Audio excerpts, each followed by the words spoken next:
Well, good morning, my friends.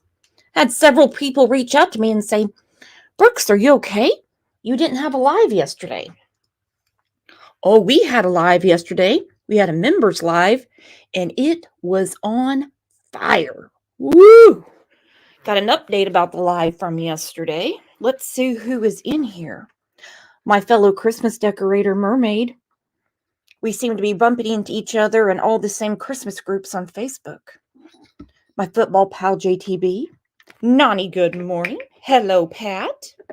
OJ, I thought you were sleeping. Mayor, where you been?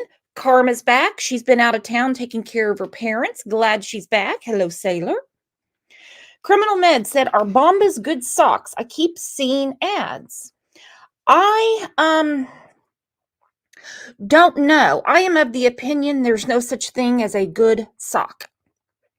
So you let us know. Rexy, what's up, girl? Hey, Halo. Diva, I think I got everybody. So as you can tell, I started a little bit early because I just want to see if these notifications on YouTube are working. Pretty sneaky of me, huh? Pretty sneaky. Hello, Dolores. How's Papa Roxy? I haven't seen him in here in a long time. Mermaid, I saw wool socks for you, Brooks. Nope. Nope. Mermaid said I got mine. Well, Mermaid, you are all over it. You're all over it. Let's take a second and give some good well wishes to our friend Uli. As you know from the members live yesterday, she is going to be having surgery today. So let's lift her up with lots of love and prayers.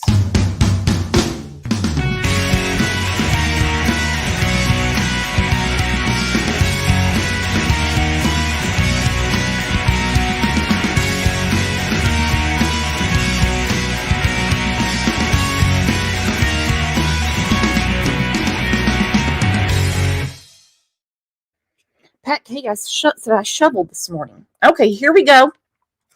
Criminal Med. Hot Mess Express said Bomba socks are awesome if you have to wear socks. All right, there's your answer. Try them out, my friend. Speaking of Criminal Med, as you know, yesterday on the members live, the trivia gift was the Roto Wipe. Yes, Criminal Med won it fair and square. Slim was really trying to win the Roto Wipe. Criminal Med, being the friend that she is, has given her prize over to Slim. It was a barn burner. It was down to a tie. This is where I should cue the music, Dionne Warwick. That's what friends are for. Criminal Med to Slim. Keep smiling, keep wiping, knowing you will never use TP again. That's what friends are for. But instead, I'm going to play this song. Congratulations to Slim, because I just thought that was such a wonderful thing to do.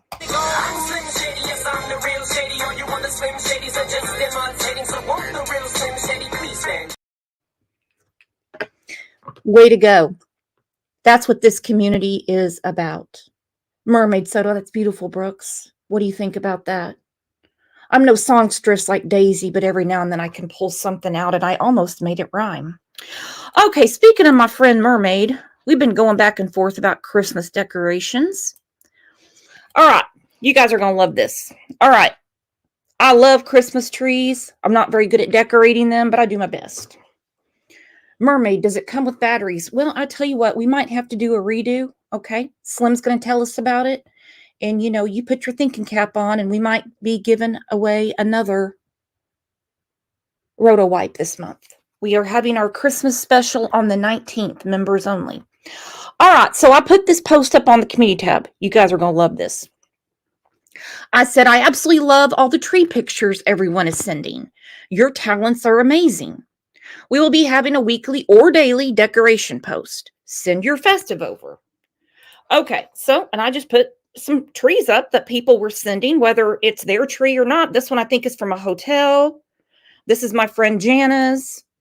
This is Holly's, I believe. This is one someone thought was cool. YouTube will only let you put 5 pictures up. I could have put 50. This, I don't even know. I can't remember who sent this to me. It could have been just something from a group, but y'all are going to love this. When you get comments like this, you know someone needs to get the hell off the internet. So we have a ton of comments saying, wow, I'm going to try that next year. Amazing ideas. Love them all. Blah, blah, blah. You know, very nice. Trees. Oh, that's cute. I like that one. Then I get this one. Brooks, these pics are all random from Facebook, not subs. And everyone knows the only sub word I like is submarine, not that I would get in one, and sub sandwich. These pics are all random from Facebook, not subs. Jesus, Brooks, why lie about something so damn silly? Jesus, Brooks, why lie about something so damn silly? I don't live with any of these people. I don't know where that came from. You know, a lot of people, when they send me a picture, you know, I'm like, hey, can I share this? That's awesome. My friend Jana, I'm always looking forward for her Christmas post because she has got a flair for doing a tree. Jesus, Brooks, why lie about something so silly? All right, we're done with that. I just thought that was awesome. Awesome.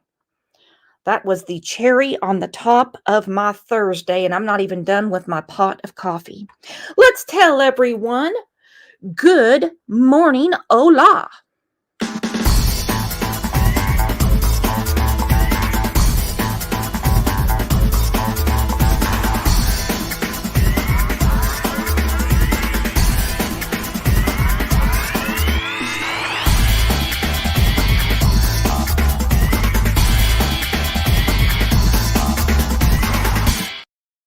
So glad everybody's here. We were doing an update show. I asked everybody in the members live yesterday. We will be doing a case comparison about Alexi Treviso next week, Tuesday or Wednesday. I'm not sure. You guys have sent me some other cases. So I've got to get some time to go through those. And so today, because you know I've been a little behind with things that are going on. And no, I'm not lying about something so damn silly. Jesus, Brooks, why lie about something so damn silly? Like I live with these people. It'd been one thing if I put up a picture of the Rockefeller Center tree and been like, look how I decorated my front yard. Then you can call me out. Love it. All right, our first update is going to be on Lindsay Clancy. Woo! Okay, when this story first erupted, when it first came out, the media was leaning us towards postpartum. And some people were like, I don't care if it's postpartum or not. Because not me, you ended your children's lives. You ruined your husband's life. And while you might be paralyzed, well, you're alive. I saw a couple of comments in here today saying, how is this case going to wind up going? Well, I mean, I'm sure they're going to go for the mental illness route. Postpartum's not going to work because she was never diagnosed with postpartum depression. She was diagnosed with general anxiety. But the plot thickens. Turns out that she had been searching basically what she did. Let's look at this. Jessica, there are a total of 11 search warrants that were made public today. Many, many pages. We read through them and reviewed them and found some new information about what investigators are looking at. Lindsay Clancy, accused of murdering her 3 young children in their Duxbury home in late January. She also tried to... They said she also tried to commit S. I don't know that she really Mm. I don't know. I don't know about that because I don't know why she would take all the kids with her. I don't know why she would make these plans and give Patrick all these busy errands. Hey, let's order out. And also, can you stop at CVS and get this medicine and all that stuff? I think it's a little more sadistic than just a slip of the head. And they're not giving her any leniency. So she can miss the judge and the jury with all that. In late January. She also tried to commit suicide by jumping out of a second-story window. Prosecutors say the deaths were premeditated. Her attorney says she was overly medicated, suffering from severe mental illness. We learned today investigators seized 2 of Clancy's cell phones and also discovered notebooks, journals, which she allegedly documented her medications as well as thoughts of suicide. Investigators also wrote that she researched ways to kill. She researched ways to kill. Let us not forget that she is a nurse. She is a registered nurse.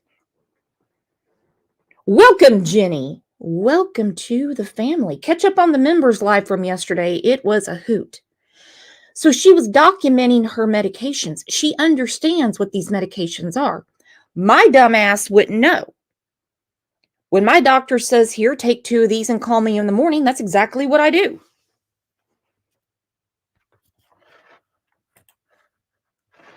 Researching ways to kill. Investigators also wrote that she researched ways to kill. In part of the documents, they write, investigators are also aware she used her cellular telephone and her journal to document her mental state and her feelings about her children, in addition to keeping track of her medications and researching ways to kill. This is going to be tough to sell to a jury. She had been contriving this plan, allegedly, for months up until that fatal day. Now, the documents also indicate that she had 2 cell phones that they found in her bedroom. Investigators found several pictures and videos that had been edited. There were no other details given. Clancy is scheduled to be arraigned Thursday. She remains hospitalized. Live at the Plymouth Courthouse, Sarah Conji, WCVB News Center 5. Oh, and she's been arraigned for sure. She has been arraigned for sure. Jenny, our new friend, who just joined members, said, LOL, I had to once I heard you imitate the Christmas tree pick rage of someone. I'm not going to get over that for a long time. You ever see something like that and you should be mad? Obviously, I have a very dark sense of humor or I wouldn't be doing what I do. But even though you know someone is trying to insult the hell out of you, you still just laugh your ass off. Jesus, Brooks. Why lie about something so damn silly? Miranda, where's the Grinch icon? Well, you know what? I did have one, but then I switched it to OJ. Okay, let's get to the arraignment. This is beyond disturbing. The state slams Lindsay Clancy, claiming this was all intentional. They flat out said she killed the kids. Kevin Bredington for Ms. Clancy, who's before the court. Thank you. Lindsay Clancy, the grand jury, having returned on indictment 2383 CR 00198 on offense 001.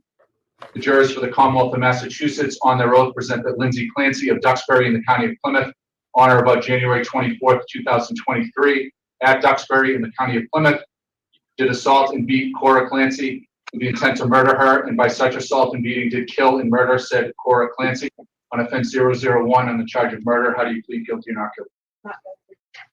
On offense 002, for the Commonwealth of Massachusetts on their oath present that Lindsay M. Clancy of Duxbury in the County of Plymouth on or about January 24th, 2023 at Duxbury in the county of Plymouth did assault and beat Dawson Clancy with intent to murder him, and by such assault and beating did kill and murder the said Dawson Clancy. On offense 002 on the charge of murder, how do you plead, guilty or not guilty? Not guilty. On offense 003, the jurors for the Commonwealth of Massachusetts on their oath present that Lindsay M. Clancy of Duxbury in the county of Plymouth, on or about January 24th, 2023, at Duxbury in the county of Plymouth, did assault and beat Callan Clancy with intent to murder him, and by such assault and beating did kill and murder said Callan Clancy. On offense 003 on the charge of murder, how do you plead, guilty or not guilty? Not guilty. I believe we can waive the, You can. reading for this.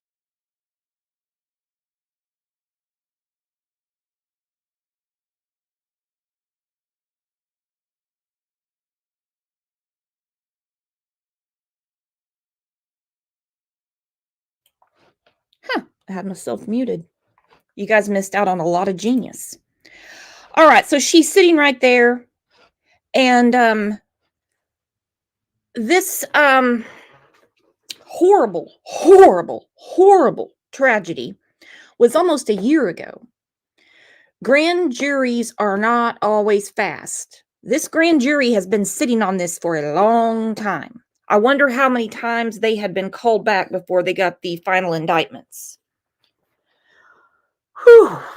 They have a mountain of evidence against her, and I'm getting real tired of these criminals showing up to court or a meeting room at the courthouse wearing those damn rags on their face. Nobody else in there has got a mask on, but she does. On offenses 004, 005, and 006, all charging strangulation or suffocation of another person, how do you plead, guilty or not guilty? Thank you. Yes, Your Honor. I'm also requesting a bail based on the facts of this case and the potential penalty. As to the facts, Your Honor, on Tuesday, January 24th, 2023, Lindsay Clancy, the defendant before you, interacted with many people both in person and over the phone without any problems or cause for concern. She was able to take her 5-year-old daughter, Cora, to the pediatrician. She was able to play with Cora and Dawson, 3-year-old son, in the backyard that day. She was able to take care of Callan Clancy, her 8-month-old child, without any problems or concerns that day. She was also able to call CVS, or local CVS manager there, for Cora, without any problems. She was able to select a place for dinner online, 3-week restaurant. She was able to communicate that to her without any problems. She was able to call the restaurant, place the correct order, give her husband's name, give her husband's phone number without any problem. She was also able to check Apple Maps, where she was able to determine how long it would take her husband to get from her house to the restaurant and back, so she would know how long he would be gone approximately. She then sent her husband off to CVS with medication and to the restaurant. Patrick left the house that evening. Okay, and this prosecutor is not messing around with her. When she came into the original arraignment, she was on fire. I've never seen an arraignment like that before in my life. It was like a mini trial. They're saying she has no mental defect, and she actually had the map pulled up on her phone, so she knew exactly how far away he was, how long it was going to take him to get to the CVS, to get to the restaurant, and back home. She bought herself time. At 5:15 p.m. He said goodbye to his wife, he kissed his children, he returned home at 6:09 p.m. He was only gone for 54 minutes. The defendant's phone shows that while Patrick was at CVS, he called Lindsay at 5:33 p.m. She didn't answer the phone.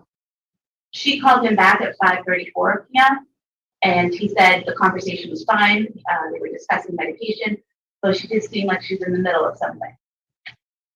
Now, surveillance footage shows that Patrick got off the phone and went to the register and checked out at about 5:37 p.m. He then went to the restaurant while he's seen on camera there. He leaves the restaurant at 5:55 p.m. Immediately after the phone call from Patrick, Lindsay Clancy's fitness app on her watch, which is connected to her phone, shows that she went up 3 flights. There's in her home, there was the finished basement level, the first floor level, which is the living area, and then the second floor level, which is the bedroom area where her bedroom was. And it shows that she went up those 3 flights immediately after the phone call from where she spoke with her husband. When Patrick arrived home, the first thing he noticed was silence, which was unusual with 3 small children in the house. He did not see or hear the defendant or the children. He called her at 6:09 p.m., called Lindsay, and she didn't answer. So he went upstairs to their bedroom, which was locked. He was able to unlock it, and when he went inside, he saw that there were blood drops on the floor in front of a full-length mirror. There was an open window. There was what appeared to be a bloody knife on a nightstand next to a wine tumbler that read, "Because Kid." He then went outside and found Clancy on the ground underneath the window that she had gone out of. She had cuts on her wrists and neck that were no longer actively bleeding. He called 911. All right, so she tried to slice her way to hell. Problem is, she didn't exactly have the guts. She couldn't take the pain. Imagine he comes back with dinner and the medication from CVS, makes his way into the bedroom, sees the droplets, open window, and she's laying in the yard. Patrick was actually, I shouldn't say supportive of her, but was asking people for empathy for the situation. Then, before the arraignment, the DA's office let him know, this is what we've got. Hence why you don't see old Patrick there. Hence why he changed the GoFundMe to, I'm not using a dime of this to support her defense. He's not standing by her no moss. No. And they asked him to put pressure on it. The wound, he said it wasn't necessary because they weren't bleeding. She told him that the kids were in the basement, according to Patrick Lindsay. When EMS arrived, asked him to stay with her, and he went into the house. The 911 call kept going. And in the 911 call, you can hear Patrick Clancy go into the house, go down the basement stairs, and we know he went to the right first, which is where the exercise room and the home office were, because you hear him screaming, and you hear him say, "Dawson and my buddy." And he takes the exercise band from around Dawson's neck, and then he goes to the other side of the basement where there's a den, and you hear him find Cora, and he screams, "Baby," and he's screaming. Then you can hear when he finds Callan, because the pain in his voice gets worse. The emergency people come downstairs, all the police, firefighters, yells, "She killed the kids." They're able to get to the children, get them into ambulances, bring them to the hospital. Cora and Dawson are declared deceased at the hospital. They die from asphyxiation.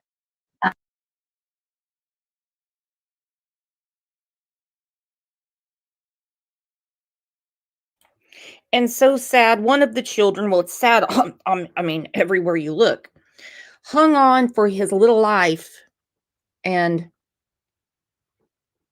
died. Mermaid said she thinks she will get the Yates treatment. Yep, Andrea Yates. And at one point, I thought about doing like almost like a side-by-side, but it's pointless because she was not postpartum. She was never diagnosed with it. Andrea Yates is a totally different story because her postpartum psychosis, not depression, psychosis, got worse with every child to the point where doctors were pleading with Rusty and Andrea, no more kids, no more kids, no more kids. Rusty wanted a basketball team, though. I still think old Rusty should have been in trouble.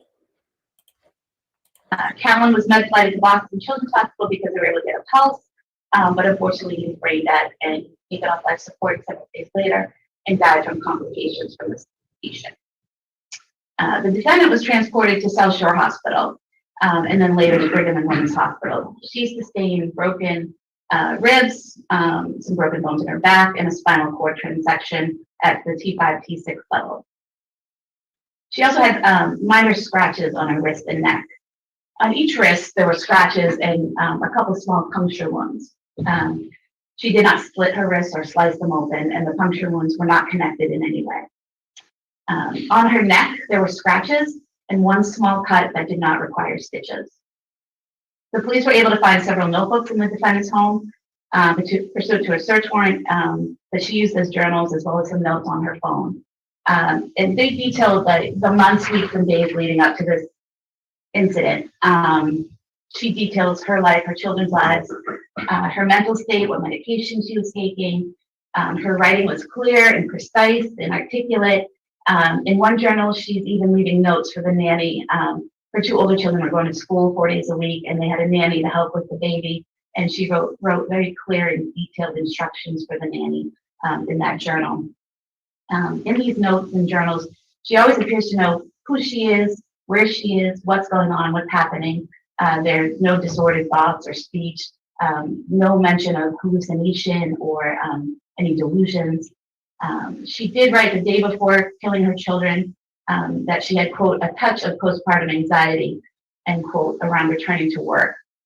She talks about her psychiatrist prescribing medication to help her. She documented postpartum anxiety, which she was never diagnosed with. Was she on medication for generalized anxiety disorder? Yep, she was. But this, I have a touch of postpartum anxiety about returning to work. Have we thought maybe she's just lazy and didn't want to go back to work? Well, she never has to worry about that again, now does she? No. No. No. Hello, Titanium. Hey, Radio Gaga. She was making notes, thinking, this is just my opinion, that her notes were going to be part of her defense. We all have anxiety. We all have bad moods. Most of us in here have had children. We know how it feels. Before, during, and after.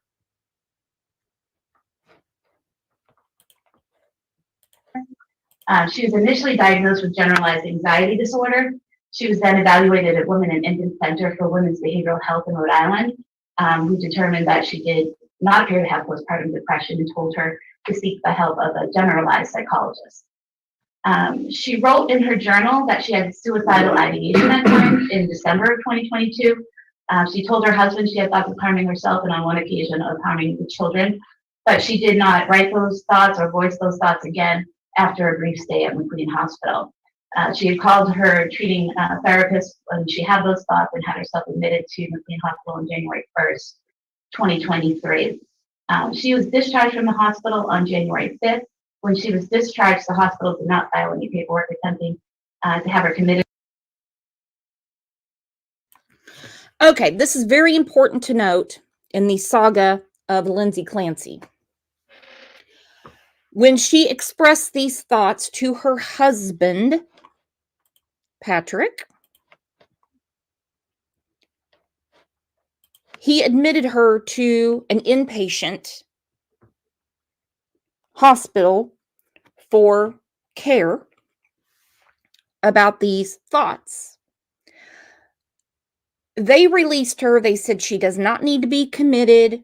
They balanced out her medication, I guess, if that's how you say it. So she had care. It wasn't like Patrick was ignoring this anxiety. And don't think they're not going to have all those doctor's notes. As a danger to herself or others. When she was discharged, she denied having any auditory or visual hallucinations. She denied any homicidal or suicidal thoughts. She also kept a pretty detailed medication diary, where she detailed the medication she was taking and the dosages and what was prescribed to her. And if she had any issues with each medication, she detailed how her doctors would take her off that medication or wean her off if there was an issue. She was never on more than 4 to 5 medications at a time. And at the time of the murder, she was taking, she was prescribed 3 medications. According to her journal and notes, she was taking medications as prescribed. Dr. Dow, DAU, a psychiatrist retained by the Commonwealth, reviewed the defendant's medical records, prescription history, her journals, and didn't find anything out of the ordinary in the manner of treatment or in the medications that were prescribed to her by her providers. She testified at grand jury that the trial of different medications and different combinations and dosages is routine medical practice when initially treating a patient and trying to find out what works for them. Dr. Dow also reviewed the South Shore Hospital, Mass State Police Crime Lab, and NMS Lab's toxicology analysis of the defendant's blood that was taken from her at 8:18 p.m. on January 24th, 2023, the day of the incident at South Shore Hospital. Dr. Dow explained that a therapeutic level of medication is the level that's helpful to a patient but not toxic, and not below the level where it wouldn't have any effect. The defendant's blood work showed she had the following medications in her system. Amitriptyline, which is an antidepressant. The level was unknown as it was only detected by South Shore Hospital, and what Dr. Dow testified to was that different labs have different thresholds, and the drug level has to meet that threshold in order to show it positive. So it only showed it positive at South Shore Hospital. Ativan, which is a sedative, she had 61 nanograms per milliliter in her system. The therapeutic level for that drug is between 50 and 240 nanograms. So the defendant was at the low end of the therapeutic level. She had Valium, which is another sedative. She had 28.8 nanograms per milliliter. The therapeutic level for this drug is between 200 and 2,500 nanograms. And so she was at the very low end for that medication of the therapeutic level. She had Lamictal, which is an anticonvulsant in her system, 6.1 milligrams per milliliter, and that was at a therapeutic level. She had Trazodone, an antidepressant and sedative in her system. That level was 0.44 milligrams per milliliter. So that was below the therapeutic level.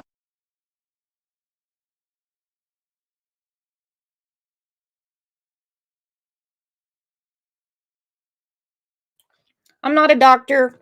I'm not a nurse. Some people will say that this cocktail of medications is way too much. And some will say, well, considering what she presented with, it sounds right on. You know what also sounds right on to me? Our favorite nurse, Angel's making it rain. Welcome to the family, new members.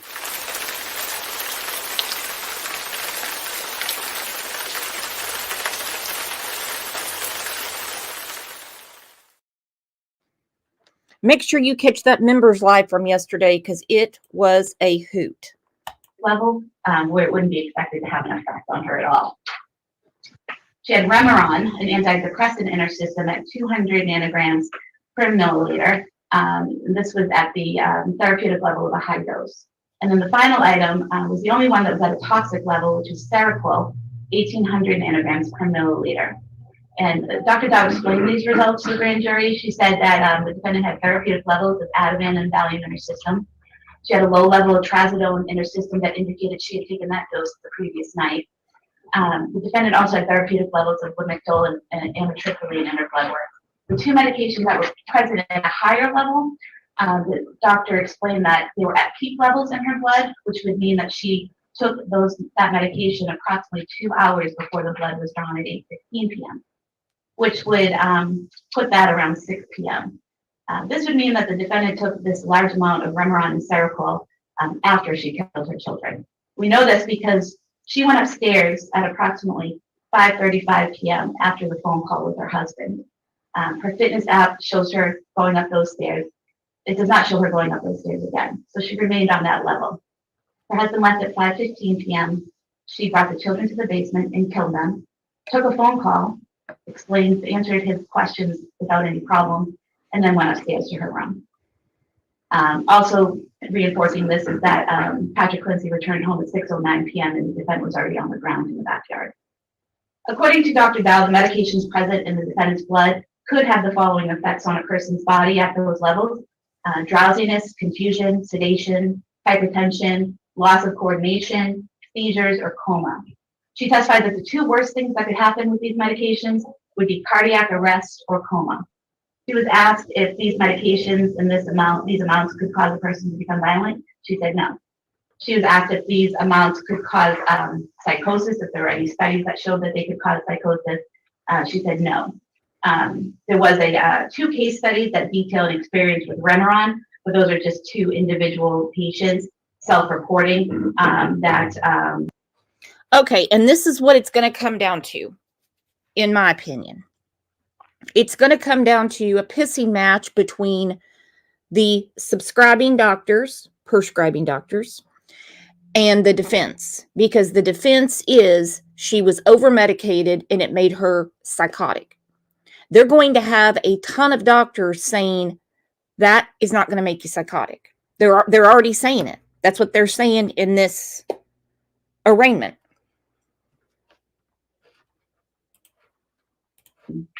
There were no formal case studies on.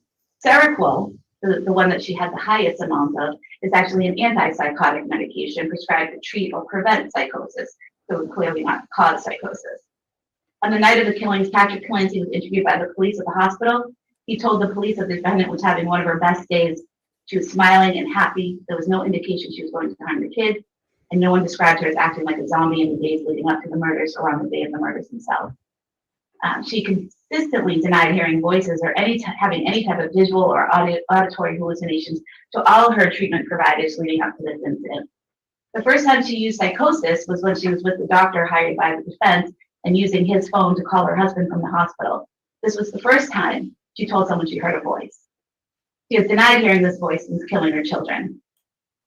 The defendant wrote a note on her phone on October 25th, 2022, stating, "I think I sort of resent my other children because they prevent me from treating Cal like my first baby." She also wrote, "I want to feel love and connection with all of my kids." This would indicate that she did not feel love or connection with at least some of her kids. She then wrote she wants to have more kids eventually. 4 days prior to killing her. How messed up is that? She's putting in her notebook she feels no love or connection with her children. How could she not? Look at these babies. Then she goes on to say, but she wants to have more children. Her children, the defendant did an internet search on her phone, and it was, quote, "Can you treat a sociopath?" The children were killed with ligature strangulation. Ligature strangulation causes the victim to become unconscious anywhere from 10 seconds to a minute, and that depends on how much the victim struggles or fights. The more they struggle or fight, the longer it takes. Dawson had the most petechiae on his face and neck. According to the medical examiner, this means Dawson either struggled or fought for his life more than poor Callan were able to, or that she strangled him harder than the other two, or both. And it takes 10 pounds of pressure at minimum to strangle. After the victim becomes unconscious, the ligature has to be held in place with that same force for an additional 4 to 5 minutes. She had to strangle the kids to unconsciousness and then keep strangling them for additional minutes. She could have stopped at any time. She could have changed her mind at any time. She could have helped them at any time. She did not. Instead, she finished strangling the children, returned her husband's phone call, then went up to the bedroom on the second floor. There she used the knife to inflict superficial cuts and scratches to her wrist and neck. She took the remaining pills of the Remeron and Seroquel, and then she climbed out of the bedroom window and gripped the windowsill while dangling from it. We know this because there's blood on the outside of the windowsill. Oh, girlfriend. Whoa. So she took the medication. Not enough that it would S her, if you know what I mean. She crawls out of the window and she was holding on to the windowsill. So she was looking for a soft drop, but it didn't work that way for her. She was trying to make it look like she was in a suicidal episode. Because had she just jumped out of the window, as it was portrayed almost a year ago, she would not be on planet Earth right now. but she was gripping the windowsill and gave herself a what she thought was going to be a soft fall. Lindsay, we all got your number around here, girlfriend. Where her wrist would be in her hand.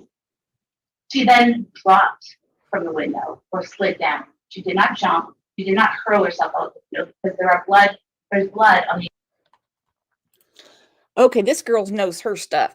She said she did not hurl herself out of the window. She did not jump because there's blood. She was basically trying to like shimmy down to make it look like she threw herself out the window.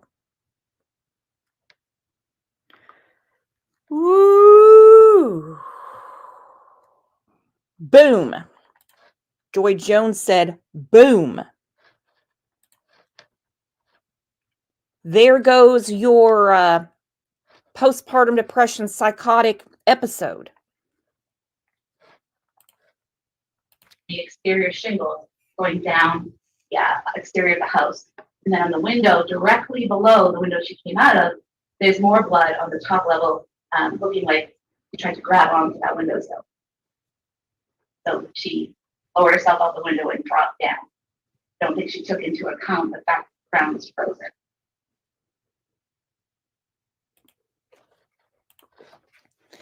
So basically they're saying the soft fall she was trying to give herself, she would have been okay, but she did not take into account that the ground was frozen. So she might as well have just dropped onto a basketball court. She did not get the soft fall that she was planning on, and they can see from the shingles to the blood that she was trying to crawl her way out to make it look like she had S in her mind. I'm getting more fumed by the minute. The defendant did not take advantage of the situation when her husband went out that night. She created. She used Apple Maps to make sure she'd have enough time to do what she wanted to do to the kids before her husband returned. While being treated at Brigham and Women's Hospital in Boston after killing her children, the defendant spoke to medical staff. On February 6th, she said that she had fears that her inability to walk would make her vulnerable to others, and that she was worried about not being able to walk again. On February 7th, she said she was feeling more hopeful about her future. On February 8th, she stated that she was more future-oriented and hopeful. And on February 9th, she was visibly engaged, energized, and hopeful. She is a danger to herself and others. She planned these murders. She gave herself the time and privacy to commit these murders, and she killed these children in their home where they should have been safe. She did so with deliberate premeditation and extreme atrocity and cruelty. At least as far as February, she was showing no remorse in these people. First thing she asked when they brought her out at the hospital, she wanted to know if she needed an attorney. Now, I wondered why her ass wasn't sitting in a wheelchair. They're saying she's not paralyzed anymore. They have rehabbed her. News to me. Glad we're doing this update. And as they said, she did not take into account that the ground was frozen. None of this is going to work with the jury. None of it. Because I'll bet you $1 to a donut, there's going to be several women on there that have had children. But I think you pulled it without that. Thank you. Mr. Reddington? Yes, Your Honor, thank you. First of all, as you're likely is aware,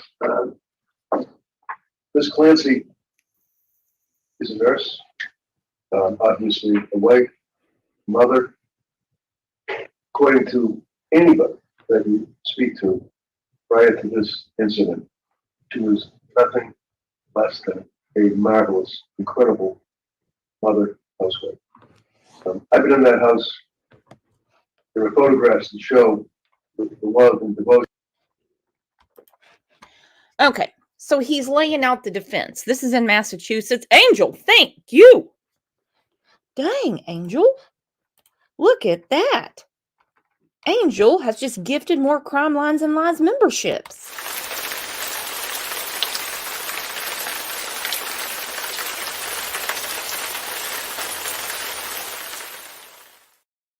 Thank you so much, my friend. So the defense is just going to give us a little taste of what they plan to use as their defense. The house is beautiful. The children have many toys. There's photographs that show love and devotion. Oh, are we going to play that game now? Next, it's going to be, and if you look at her Facebook, look at all the pictures of how happy the kids are. No. No.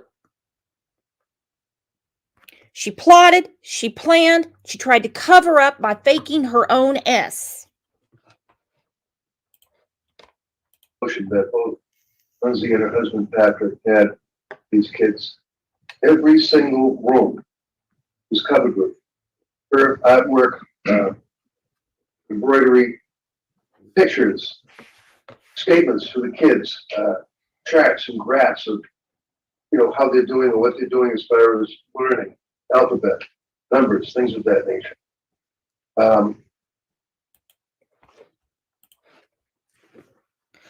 Watch the prosecutor as the defense is talking. Look at her. She has got zero roto-wipe shits to give. She's looking right at him like, good luck with your growth charts and your embroidered pictures and her being the loving wife and mother. I think any day old Patrick's going to hit her with a divorce summons. Watch the prosecutor. She's just like, nah. She then, after having the third child, obviously, and I understand that the government wants to portray lack of criminal responsibility as somebody who is crazy, as we would envision somebody being crazy, unable to speak, unable to take care of themselves with hygiene, acting in a very, very irrational fashion. But that's not what happens when you have a situation as here. You have a woman who is obviously suffering from postpartum depression. And how do we know that? Well, we know that because in the weeks and months prior, she was in such a state. She was unable to emote. She was unable to feel. She had no ability to love, whether it was her husband or her kids, and she told Patrick, her husband, that. After the one that went to the doctors and told the doctors that she was acting as a zombie. And it's interesting that the government was able to get medical records from these doctors as soon as they snapped their fingers. I had to file a Rule 17 in the district court. I sent out the order to the doctors. Some of them responded. Interestingly enough, the ones that were prescribing the medication, they lawyered up. They wouldn't even talk to me. I got letters from lawyers, most unprofessional, telling me, do not talk to my client. And then when my office manager, Laura Mather, was reaching out to these people, asking the lawyer, where are these records? He didn't even return the phone call. Not once, not twice, but 3 times. So now the grand jury has the medical records. But I was finally able to get the Rhode Island hospital record. One appointment. It's a joke. One appointment she has. And they say, no, she doesn't have postpartum. No, she doesn't have the symptoms of postpartum. But she was in such a state as a result of the postpartum as well as the medication that she was on, that her husband had to have her mother and father and his mother and father basically stay at the house for weeks, perhaps a month prior, because she was unable to function. And he had to work. He worked out of the house, but he also had to leave the house. So this is the condition that she was in at the time leading up. And she was taking these diaries because she was told by her doctors to be very, very accurate. Write in the journal what medication you're on, how much, what's the dose, what, if any, reaction do you have? And she was faithful to that. She's an intelligent woman. She's a registered nurse. She knew how to take notes in a journal. That does not mean or indicate that she was not suffering, because obviously she was having problems with the medication as a result of which they told her to keep a journal. And it's the same thing as Patrick going to the doctor and telling the doctor she's a zombie. And the parents staying with them to help to take care of the kids. And the fact that that day he was able to talk, communicate those snowmen with her kids, talk to her husband, make plans to have dinner, go out and get the dinner. This is not some nefarious plan where she's going to Google how long it's going to take to drive to a restaurant that they've been to. But that's exactly what she was Googling. She had the map pulled up. I don't know about you guys. If my husband's going to go pick up lunch or dinner or run to the store or whatever, I don't have the map to Brahms pulled up going, how long is it going to take him to get to the Brahms and back? Let me take into account the traffic lights. If he has to go to the bathroom when he's in there. If it takes him a while to shop around for... No!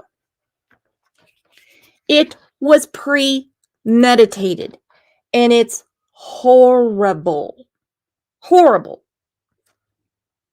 And this premeditation, as far as what the prosecutor is putting out, had been going on for months. Months. All right, now we get to our second update, and that is about Ruby Franke. She is the YouTuber, as you know, that has become infamous for being extremely abusive to her children. We've done several shows about Ruby Franke, Jody Hildebrandt, their religion. Well, now Kevin has found his balls. That's her husband.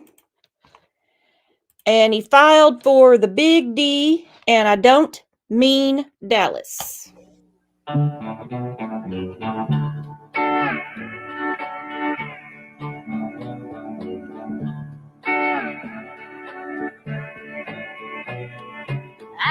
little boy is 4 years old and quite a little man.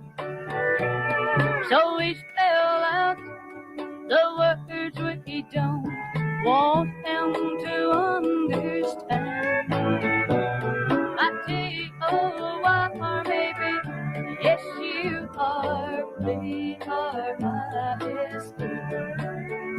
but the words we're hiding from him now tear the heart right out of me. Our D-I-V-O-R-C, it comes final today. Me and little Gino will be going away. I love you both, and that's what baby H-E double L for me. Oh, I wish that we could stop this D-I-V-O-R-C.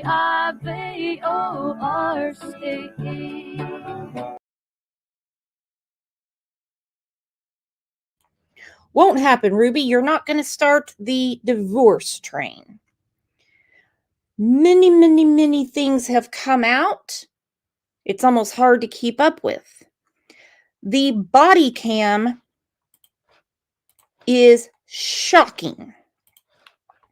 Now then, part of his divorce allegations, complaint, besides the abuse, is also about parental alienation. Yeah. I think he's trying to protect his job, his assets, because you can't tell me old Jody squeezed him out of his own home. He thought they were working on their marriage, he says, but you can't work on your marriage when you're not around. Let's look at this body cam. Why this was not robbery. New police body cam video shows Ruby Franke's husband, Kevin, after her arrest, police storming the Franke home, and the recovery of 2 other Franke children. Welcome to Sidebar, presented by Law and Crime. I'm Jesse Weber.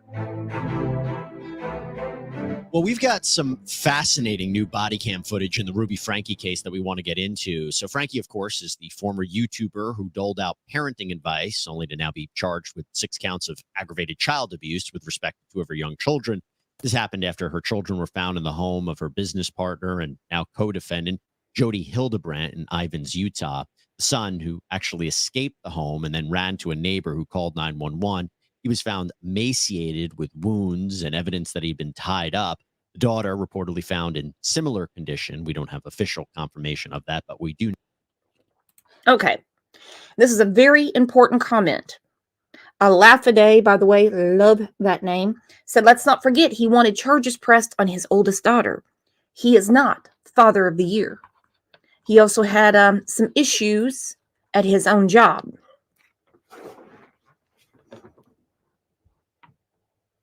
There is more to this than what meets the eye, and what meets the eye is bad enough. You know that she was taken to the hospital to be treated for malnourishment. But now we want to get into this video, or these videos, I should say. So first of all, there is brand new video from police in Springville, Utah, that gives us a little bit of insight into how Ruby's husband, Kevin Franke, was acting after his estranged wife was arrested. So to help me talk about these videos, I want to bring in right now a special guest. I'm joined right now by Brian Schnee, who is an anchor and reporter from KUTV2 News. He has been covering the Ruby Franke case. And for anybody who's been following the Ruby Franke case, they should know Brian. Hey, Brian, welcome to the show. Hey, thanks for having me on. Always happy to talk about something that has consumed my life for the last month and a half. Yeah, it's consumed ours as well. We really do appreciate your reporting. It's been excellent. I want to start, though, with the Kevin Franke video. So give everybody a little context here. We know that Kevin started the 8 Passengers YouTube channel with Ruby in 2015. He documented their lives with the kids, offering advice on childcare, parenting.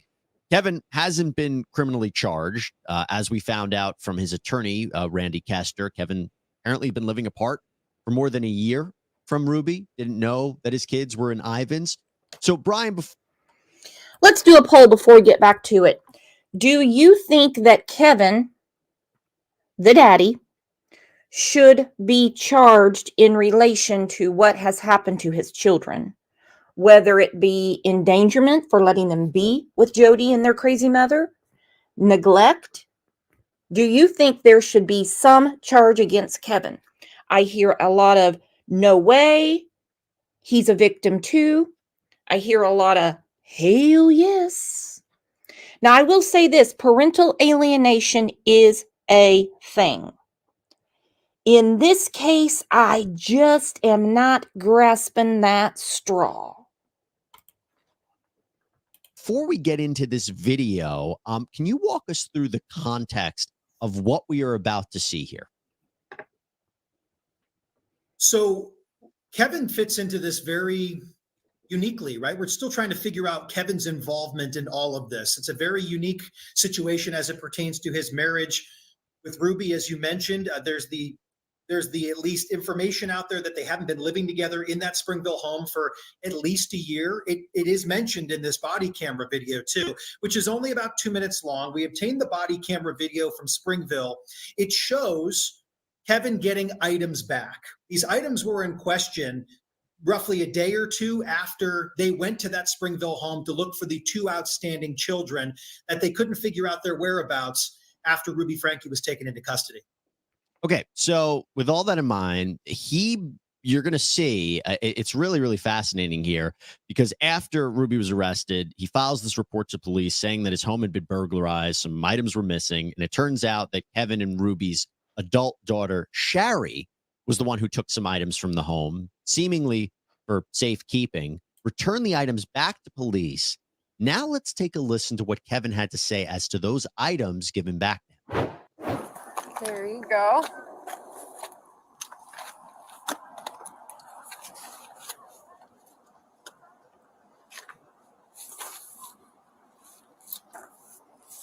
Is it all there? Yes. Yeah, explain to me again why this was not robbery. Because it's a civil issue. It's, you guys are family. She's been in the house before. You haven't been in the house any. This is really irritating the hell out of me. Really. As we know, we talked about it on another show. he received a text from Ruby that something was about to go down. Why did he not go get his own children then? Go get the kids. But he's more worried about his crap. Can you tell me why this isn't a robbery? 'Cause you're married. Genius. I'm wearing DT Driver's shirt right now. Is that robbery? No. Year, she had interest in the items. She didn't take them with the intention to deprive you of them. So theft, that's the theft code. We have to prove intent to deprive you of the items. And that wasn't her intent in having them. So the detective sergeant said that we're not going to charge her for anything. Okay. I'll have to do some more research on that. You're welcome to do that. If you want to follow up with our detective, so. Okay. Yeah, he'll be here on Tuesday. His name's Sergeant McCoy. Okay. You're welcome. Take care. All right. What's your reaction to that? Well, Kevin still asks, how is this not warrant a robbery or a theft charge? To which the officer then has to explain, hey, this doesn't warrant theft because there was no depriving of these items. Sherry brought them back, as we understand it, rather quickly. I think the items are the really interesting part, though. What do they entail? There were cameras, there were tablets, there were journals, passports for Kevin, Ruby, and Chad, who is the other, adult child for Ruby Franke. So I thought it was all really interesting about that interaction. Mind you, this is still really fresh in this case. So this video happens just 48 hours basically after Ruby's taken into custody. I can only imagine what's going through Kevin's mind at this point. Yeah, and assuming again that he had no idea what was happening here, that's a lot to take in, and it's hard to blame him for some of the ways he's been acting. But I do want to ask you the items. Any idea why Sherry would have taken these specific items? No, and the thing that's interesting is if you read some of the other reports from Springville, the day we got the reports about what really took place that day, the following day, and then the third day in question, which is when Kevin got those items back and reported that burglary, we're trying to figure out what other items were really taken from the home. As we understand it, the second day, so the day directly after Ruby was taken into custody, they went to that Springville home with a DCFS worker, with Sherry, with, as they described it, other family members. Police were there to supervise, and basically was to make sure Kevin wasn't there. I'm curious what other items were taken, because the whole goal was to get the personal items for the children, 4 children. It's not clear what she wanted from those items. However, if you spin through some of the comments, yes, I read them, by the way, for those out there that are watching, it's interesting that, what is on those tapes? What are on those cameras? What are in those journals? I think everyone wants to know. All right, we want to thank Morgan & Morgan for sponsoring this video. Life's scary, minding your own business when it seems that Yeah, tell it to Don Wells. Again, I'm really conflicted about this. He's more concerned about his things than his kids. Okay? response interesting. Obviously, we're coloring it with the idea of look what he's discovering in the course of those 2 days, but also the idea that seemingly he was surprised charges are not being brought against his daughter. It makes you wonder about the relationship, which we know Sherry, one of the adult children, had called 911 in 2022. She had heard that her siblings were being left home alone. It seemed that she cared about them. There seemed to be a falling out between Sherry and her parents. What can you tell us there? The family dynamic is really interesting. I mean, we're not truly sure about all of the events in the timeline, right, of how everything played out. But so much of these kids' lives were put out there for the world to see. So you have to imagine there's probably some level of trauma there, some sort. And let's talk about that, okay? There are a lot of channels, reality TV. Hell, the Britney Spears book just came out last month. If it tells you anything, it tells you that children are not equipped for this type of work, this type of attention, this type of ridicule. It is extremely unhealthy. Then you add to it a abusive mother who taunts her children for views. It is a one-way ticket to the psychiatrist's couch. There's another channel that does that, and I'll come back to this. They have their kids on everything. They're called the Chatwins. I think I'm going into labor. That's not funny. Come here, give me daddy hug. Big Mama's going into labor. Talk to the baby mama when I step out on the floor. Baby bottle, I need a baby bottle. Baby daddy broke, better hope he hit the lotto. Yeah, my belly big, but I'm looking like a model. See me in the club and I'm going full throttle. Twerk right, twerk left. Take a break, cause I'm out of breath. Whew.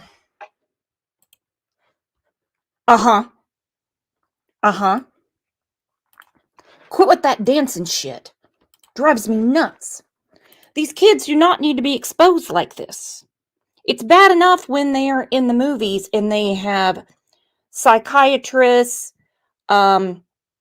agents, managers, parents, people that work with them going to school. This is getting way too bizarre on YouTube. YouTube sends me nasty grams if I say the F word too often. But you can bounce your belly around singing Baby Mama. Sort of thing that is sticking with especially those two adult children, Sherry and Chad. It's really unclear how they're gelling together now, because just earlier this week, they all walked into court together and there were smiles. Right. There was even a little bit of laughter. And I didn't expect that. We had a different reporter down there in Provo, which is just south of Salt Lake City. For those of you that don't live in Utah, it's not far, but that's the site where a lot of the child welfare case is being handled, which is sealed. So we're outside. We see them all walk down the steps. I think everyone was surprised, especially after we put this body camera video out there that confirms the police reports that Kevin wanted to press some sort of charges, or at least look into charges against Sherry for taking those items initially. The family dynamic is very interesting. And I don't know if we'll ever really know the nuts and bolts, the nitty gritty of just how deep this goes. But from the exterior, whether this was a planned thing from Kevin's attorney and Sherry's attorney, they all walked down the steps together and it looked like a lovely family sight. I'm glad you mentioned that, because I read through Kevin Frankie's attorney, Randy Castor, that apparently there is some sort of reconciliation between Kevin and Sherry. You saw that, right? We saw that, and that's also what Kevin's attorney, Randy, said to me after I reached out to him about this body camera video. I told him, hey, we have this interaction. We have these police reports. Is there something you'd like to share with me? Because this is after I had an interview scheduled with Randy, and he pushed it to the side because of the child welfare case, and we haven't been able to reschedule. So he did send me a couple sentences that we did share in our coverage. They said, hey, they're working on these bygones, as he described it. They're trying to basically mend this relationship. And whether it's happened so quickly in a matter of days or weeks, I don't know, but at least it was on display earlier. Quickly? That's what happens when your family shows up on the damn news because your kids had to escape Crazy Jody's house and run to the neighbors. Quickly, my ass. And what does he do? Gotta go get my shit. Why aren't you calling this a robbery? Because y'all used to live together. You're married. This week, when the whole family, at least Kevin, Sherry, and Chad, all came together, right, as it pertains to those four children. And by the way, Ruby was also there that day. We didn't see her, but we do know that she was transported from Washington County, which is in southern Utah, hours away, mind you, up to Utah County, being held on a hold for that hearing. So in theory, you'd have to imagine basically most of the family was there that day. Dynamic, a lot different than it was maybe a year ago or 2 years ago. Okay, let's move on to the other videos here, because I think they're fascinating as well. So there is this other body cam video. It's from Springville Police, and it's after the kids, the two children, are found in Ivins. Police then swarm the Ruby Frankie family home, making sure that none of the Frankie children were there. You two stay on that corner. Police department! So, Brian, according to police, the Springville home was empty. What do we know about that? Not a raid, but swarming to try to check in. Where are the kids? So to be clear with you, we at KUTV didn't have that exact body camera video of Springville breaking the door open, going into the home and looking throughout. I know the video you're talking about, though. We know that they tried to look in the windows. They tried to see if anybody was home, and they had a search warrant, as we've seen. I haven't seen the search warrant because it's part of the sealed documents, but it is out there somewhere. And they went into the home, obviously didn't find anything, which really set off a kind of countywide search for these two children, which involved Springville reaching out to other agencies. And that's where this nearly 3-hour-long body camera lives that we put out there recently from American Fork, which is basically a neighboring town, which is where they ultimately found those two children in the homes of another individual. Let's talk about that. So police later located Frankie's other children at the home of another woman with connections to Jody Hildebrandt's business. Her name is Pam Botcher in American Fork, Utah, as you said. And the American Fork police, they put Botcher in handcuffs. They lead her to the back of a police car while they waited for the Springville police to arrive. She's Frankie's daughter. Okay. She's a friend of ours. She comes over and helps me every once in a while to do cleaning and stuff. Because she knows her mom. She's very good friends with her. Has known her for a long, long time. Brian, what do you make of that? Well, that's one clip of nearly 3 hours that I combed through the other day. So I can say it's definitely one that stands out. What's interesting about Pam, we put out some reporting on Pam early on in this. We noticed that she was on the Connections Classroom website. When I spoke with Jesse Hildebrandt over a month ago now, Jesse told me about Pam and how that fits into all of this. So it was only a matter of time before we found out more information about Pam. Pam has not been arrested. Pam has not been charged. She is not in any of the documents pertaining to this as far as court proceedings that we see publicly right now. But that's where the children were located that day. Pam, as far as we understand it, started off as a family friend of Jody Hildebrandt's. She mentions in this body camera, I've known Ruby about 3 years or so. She was just a member of Connections. Pam really in this clip couldn't answer. Pam has a lot to answer for, too. It seems that we have some child labor going on. There is nothing wrong with telling your kids to put your clothes in the washer, fold your clothes, clean your room. But they were doing housekeeping for other people and not getting paid. Answer what Connections is, which I think a lot of people found interesting, considering she's listed on that website, which I believe is still active, as president of the Connections Foundation. So it wasn't, all of it was life skills, right? That's kind of where she kept going to. Let's play that real quick. So again, this is her talking. Again, she's a team member on the Connections Classroom website. This is her briefly explaining that.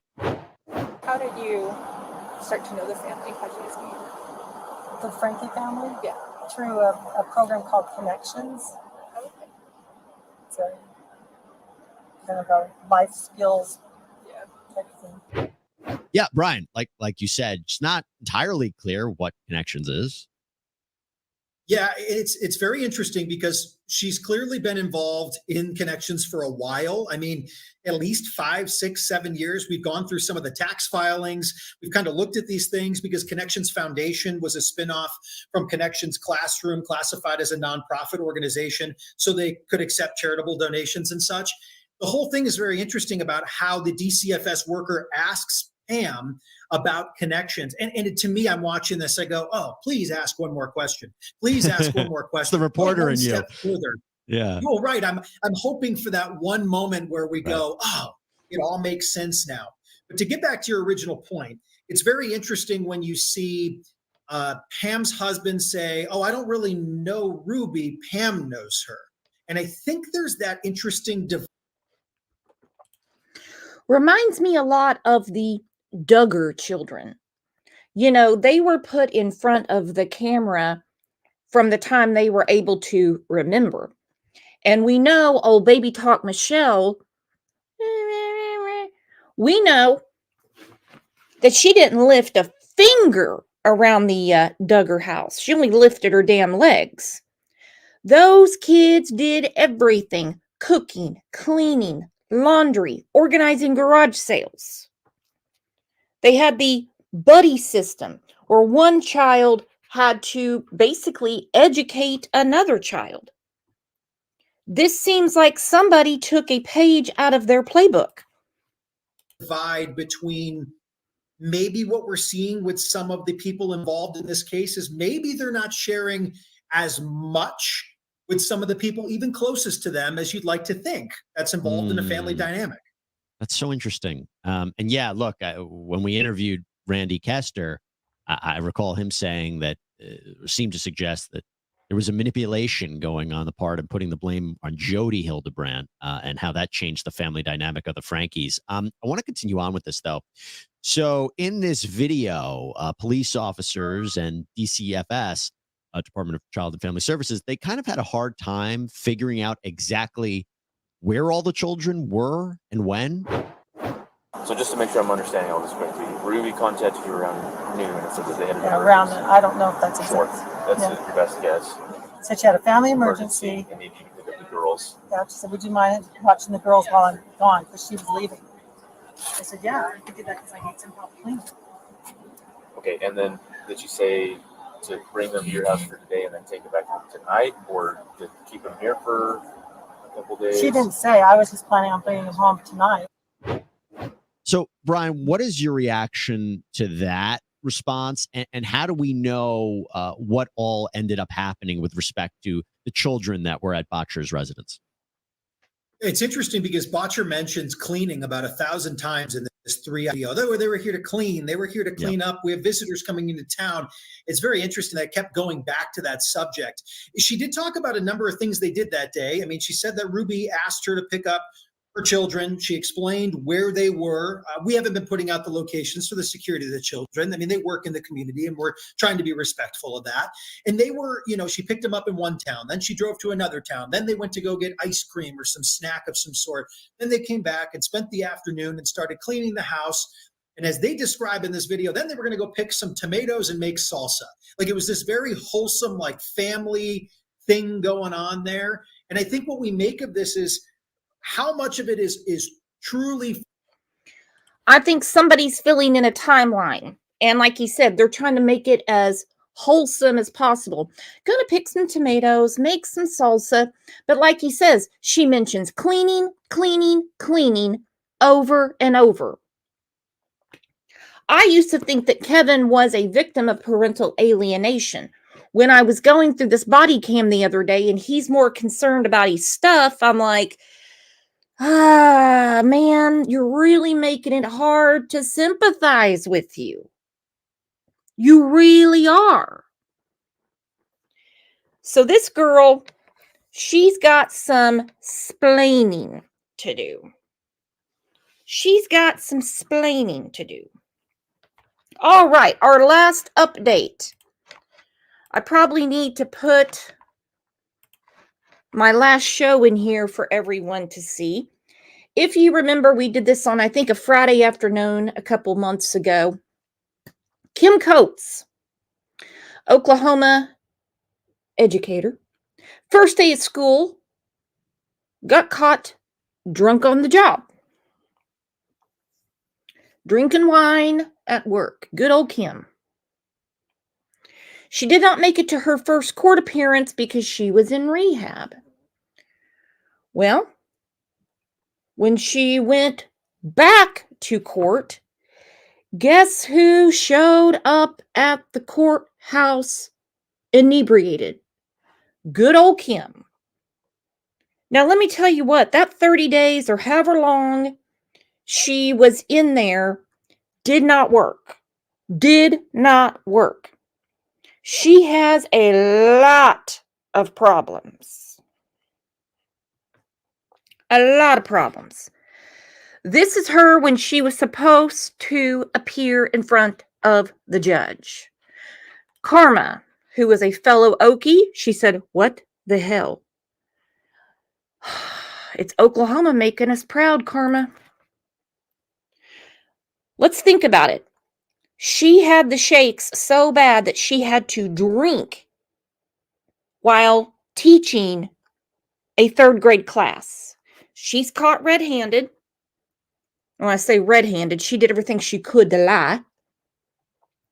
She said can't be at court, her attorney said, for her public intox.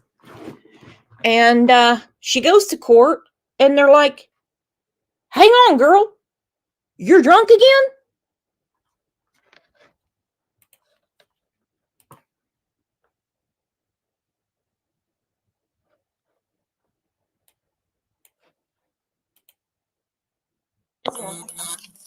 Sorry. Not at this time, no. Because you showed up to a public courthouse intoxicated. Okay, that's public intoxication. That is charged in the Oklahoma statutes. Okay, so have you had anything to drink today? Stop talking with this gentleman. Have you had something to drink today? Yes. No. I'm sorry, what? Have you had anything to drink today? I Yes had or a no? glass of wine this morning. Yes. This morning? Yes. Damn it, Kim. I'm actually trying to be supportive here of Kim. I could drag her. I could make fun of her, but you can tell this woman has got some problems. This is the same shit she said to the superintendent and the principal. Have something to drink today? I had some wine. Then they could smell her cup. They're like, yeah, but your cup smells like wine. I want to know. I mean, does she have like a big old Quick Trip mug of wine? Oh, Kim. So before she goes to court, she had a glass of wine. Her husband drove her to court. Did he not notice?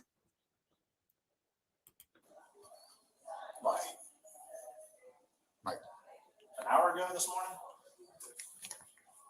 No, this morning. Kimberly asked to see your attorney. Stop talking. I'm sorry, what? You have the right to stop talking. Am I wrong, gentlemen? She has the right to refuse to answer questions, okay? Yeah. So, go ahead and come with me. So we're gonna have, Yeah. take it off. Okay. If you have the odor, glass eyes. Slurred speech. They're like, we can smell it. You have the odor, glassy eyes, slurred speech. They're even saying, you don't have to talk anymore. You don't have to talk anymore. Don't say another word.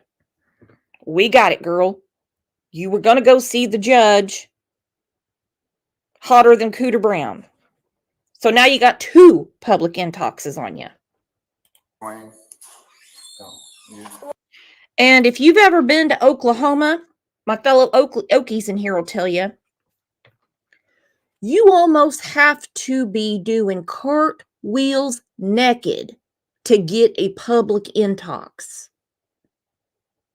It's almost impossible to get a public intox. You have to really be doing something effed up to get a public intox. Well, I can go home with my husband. He's going to take me home. No, you're gonna come with me now.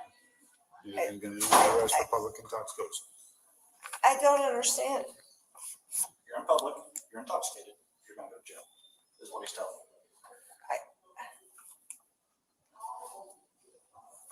But I haven't done anything. I don't You're understand. I'm sorry. intoxicated at this point, ma'am. You're drunk. You have slurred speech. Okay. You're very unsteady on your feet. Okay. I can smell the odor of alcohol on your breath as you're talking to me. I can smell it. Okay. We noticed it at the front door when you came in. Well, my husband's. I can go home. Please, just let me go home. That's not how it works, ma'am. Kimberly, stop. Okay. So, come on. You are being recorded again. Come on. He goes, you are being recorded again. She's like, I don't understand. What do you mean you don't understand? You just went through this in September. It's like on one hand, you want to feel bad for her, but on the other hand, you're like, girl, are you crazy? You lost your profession. And now you show up, you're on the downhill slide of this. And then you show up to the courthouse snookered. I'm sorry, gentlemen. I don't understand. Go to I the don't elevator. understand. I'm so sorry.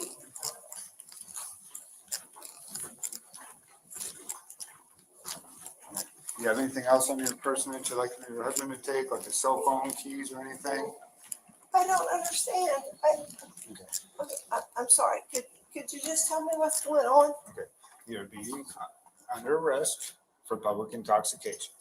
Okay, we noticeably saw that you were unsteady on your feet downstairs. Okay, we watched you come up the stairs as you were coming to court. Good, we're gonna get in the elevator. Okay, you were very unsteady coming up the stairs. Okay, we also have the DOC gentleman that was in the room with you, that he could smell the odor of alcohol coming from your breath. As I was talking to you downstairs here, I could also smell the odor of alcohol upon your breath. Okay, and even while you're talking, your speech is very slurred. Okay, you can go back around to the front desk. Okay. Oh, going this way.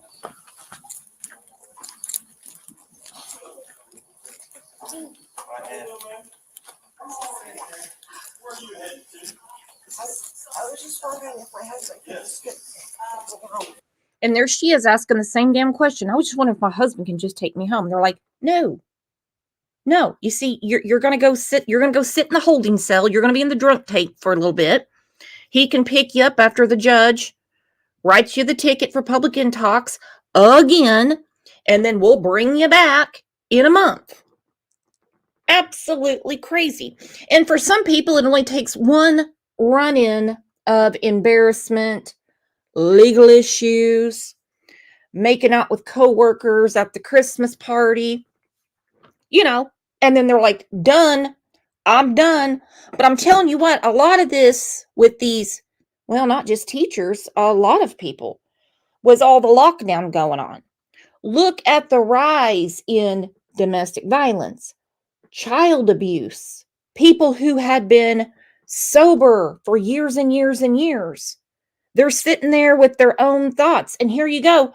You're an alcoholic. It's a disease. Some people are going to argue about that. And they're going to say, no, it's not. You just don't drink. Left to their own devices, they go back to it. When she's got to smooth off the edges on the first day of school in front of a bunch of 8-year-olds, I'm not judging. I've done a few field trips, okay, with third graders, and I would have done anything to smooth off the edges. I'm like, damn, this woman needs help. No,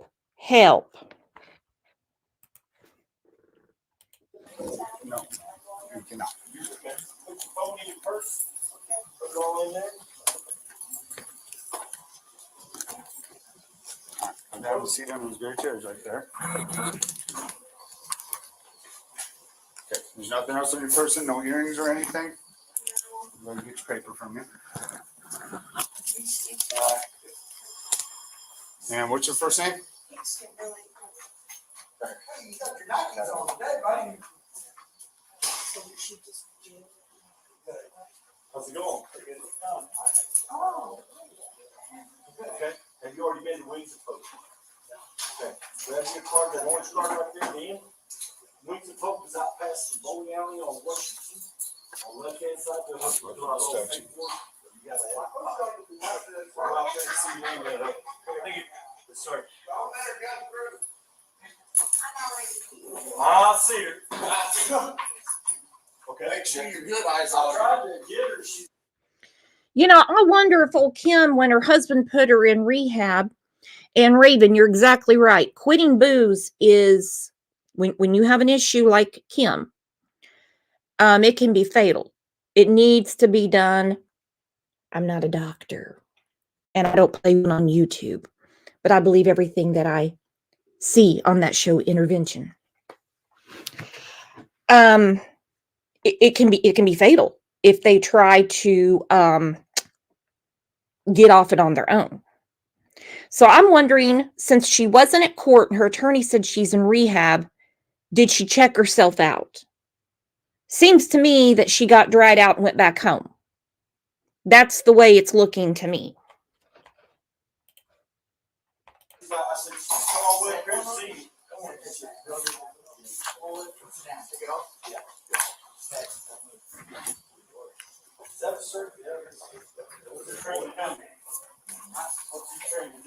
Ms. Coates, go ahead and stand up for me.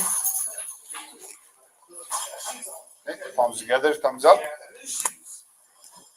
Thumbs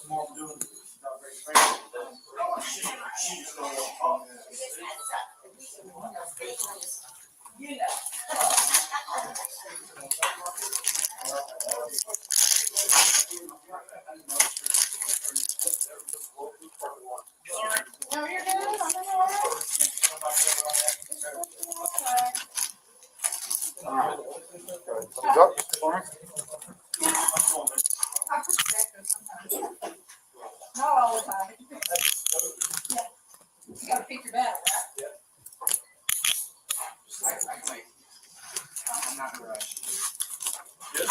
Good. So we're gonna go ahead and go through this door right here.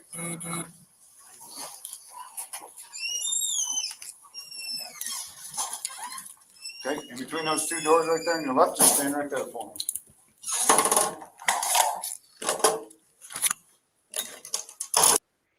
And again, I'm no addiction specialist. For some people, 30 days is fine. They're like, I don't want to go through that again. And they get into, meetings, programs, however they do it. Kim, it's not going to work that way.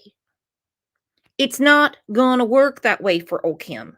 Now she's been on the news in Oklahoma City and Tulsa twice since September. Law and Crime keeps getting the body cams every time she shows up somewhere drunk. You can't tell me that she just decided to pick it up again the day she knew she had to be in court. No, she needs to be in a rehab.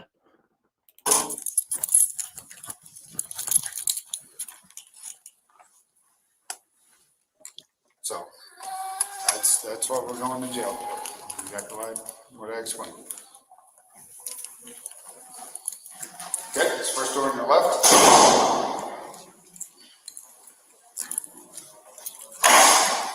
Okay, go ahead and step through.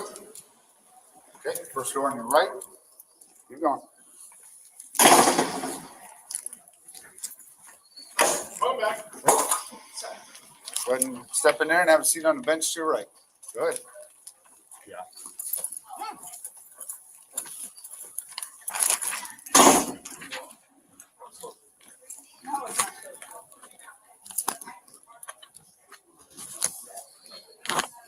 Okay, go ahead and slide down to the end over here for me.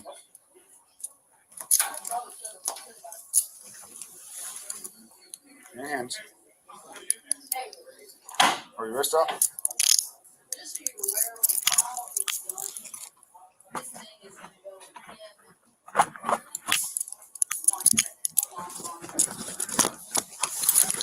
You see your right wrist? Good. Down, down. There you go.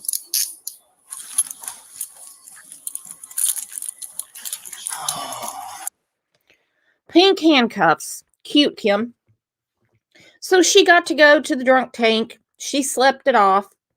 I've got to look at our state website for courts to see when her next court hearing is. And I just really hope somebody keeps an eye on her before she goes to court and says, here, try some coffee.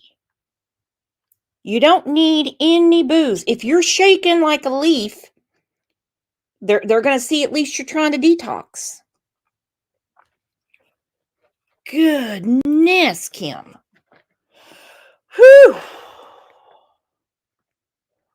Did her husband not notice that she was drinking wine? Or did he think that she was holding it together enough and he was just going to prop her up like Weekend at Bernie's and get her through the hearing and get her ass back home?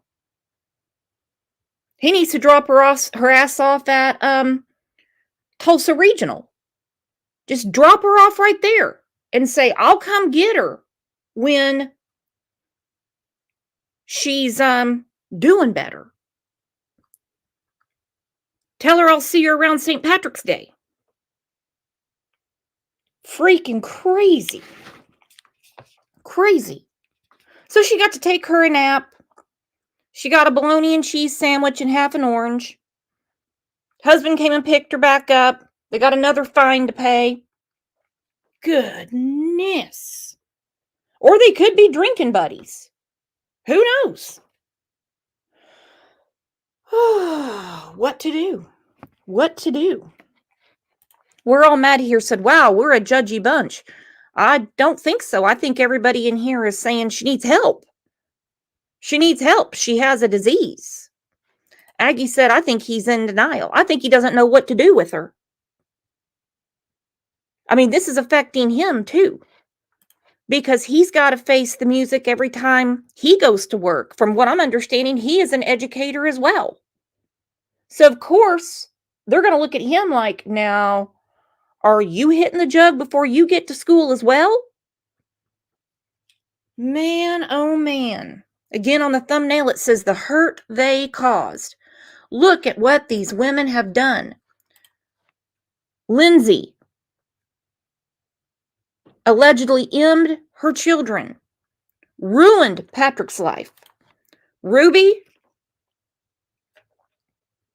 I'm not buying this cult mentality thing. I just think she's just evil, and he is just selfish and got caught up in the ride. The whole 8 passengers YouTube was his idea. Then you have Kim that needs a medical intervention. A medical. Because legal's not doing it. Embarrassment's not doing it. She needs a medical intervention. All right, guys, I'm going to get on with my day. And I hope you guys have a great rest of your day as well. I think we're going to do a Discord live later today. If I don't see you around Discord or in one of the Facebook groups, then I'll see you back here tomorrow at 9 a.m. We're going to be talking about an old case, but it's a case that shaped how we talk about crime on the internet and also changed a lot of laws, and that is the case of Polly Klaas. It still haunts me to this day. It's definitely a reminder that we need of just how evil this world can be. It's not a 2023 problem. It's been going on for a long, long time. And the fact that her parents are still somehow judged for what that monster did to her blows my mind.